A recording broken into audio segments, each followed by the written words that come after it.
So I've got another video for you here, guys, showing you one of the necklaces that I made in my recent collection. There's some techniques that I thought you guys might find interesting, and you can use these for any cabochon really. So as always, I start by having glued my cabochon down and I tie a knot underneath it. I just like to do a basic knot where I wind it around the needle 3 times and pull it tight, and of course I hide the thread in the cabochon, so I sew through it first and then make a knot somewhere underneath the cab, and then sew to the outside of the cab to begin the beadwork. Now in this case I'm starting with some size 11 delicas in a matte black colour. I am using 4 at a time. Again, I really want to make sure that this is an even number of beads, and that will make things a lot easier for you if you do that, because it steps up much nicer for peyote stitch, and also allows you to do different colour combinations if you're, alternating colours. If you have an odd number of colours, an odd number of beads to begin with, it can make things a little bit more difficult. It is possible to do it. The step up is a little bit more tricky, and you can't do alternating colours. You'd have to do times it by 3 or something, making sure that you've got the right amount of beads if you were doing some sort of alternating pattern. I hope that made sense. So now that I've done my first row, I am going on to a size 15. This is just a round, not a delica. You can get size 15 delicas. They're not as common, but I basically like to use a size down so that it hugs the cabochon. Now, sometimes you need to adjust the beads that you use depending on the size of the cabochon and the how domed it is, and so that might be a matter of playing around with beads. So for example, you might be needing to go straight to just all size 15s, or perhaps you can do alternating size 15, size 11. Unfortunately, sometimes you don't realise what you need until you get sort of towards the end and realise it's either too loose or too tight, and then you might have to go back and rethink the size. But in this case, size 15 worked well, and you'll see I'm getting to the end of this row, and I then start an alternating pattern back with the size 11 delicas. Now I really like using delicas for surrounding cabochons because they are so uniform in size, so it can look a lot neater. The rounds are okay, but these do have a really nice, just neat looking finish, I guess, for the ones that are going to actually hug the cabochon.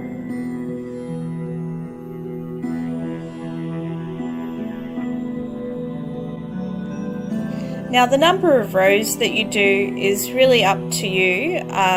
You've glued it on most likely with E6000 beforehand, so it's not really necessary in terms of securing the cabochon.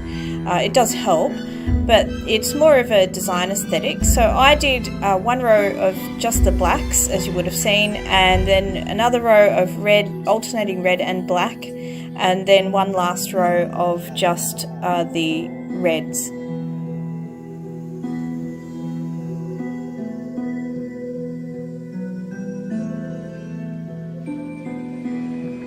If I had have done any more, it would have started to cover up the rose design, so I wanted to stop there. So I sewed back through the beadwork, of course, and then came out in the right spot for doing another row of beadwork.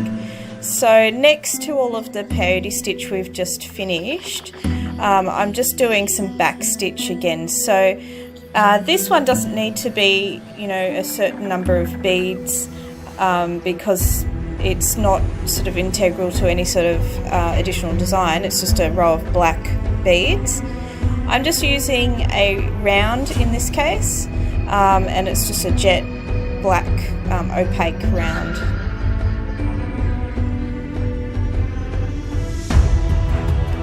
So you can see I hold it against the beads, like against the side of the cabochon, and push down the beads so they're nice and tight in place before going down through the stiff stuff just past the beads.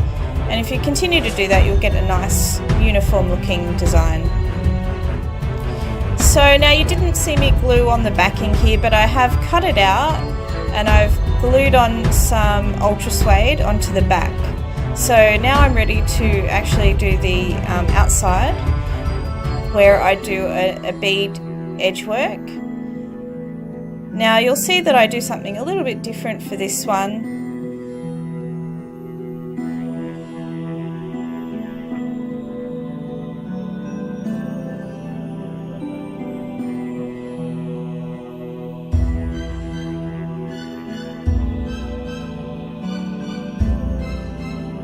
So I started off there with just the black seed beads as normal in that sort of, I like to think of it as a ladder stitch. It's very similar to a ladder stitch, or actually no, probably more of a brick stitch, I suppose. You're basically putting on 2 beads to start with and sewing down through the lacy stiff stuff and pulling it tight, and then going back from the bottom to the top of that last seed bead that you added, and then each time you add an additional 1 seed bead, sew down through all of the backing and straight back up through that same bead you added, and it makes the beads sit next to each other with the holes sticking out from the cabochon, and that helps if you're wanting to add some beadwork that goes out from there, maybe fringing, or maybe you just even leave it as is, which I often do, but I'm not going to in this case. Right, so now I'm putting on 2 reds and 2 blacks.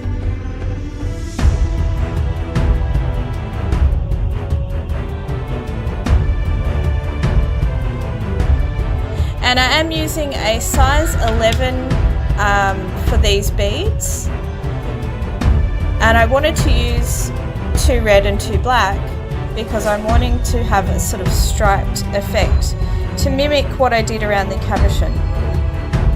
So basically you put on your 4 beads, your 2 reds and 2 blacks each time.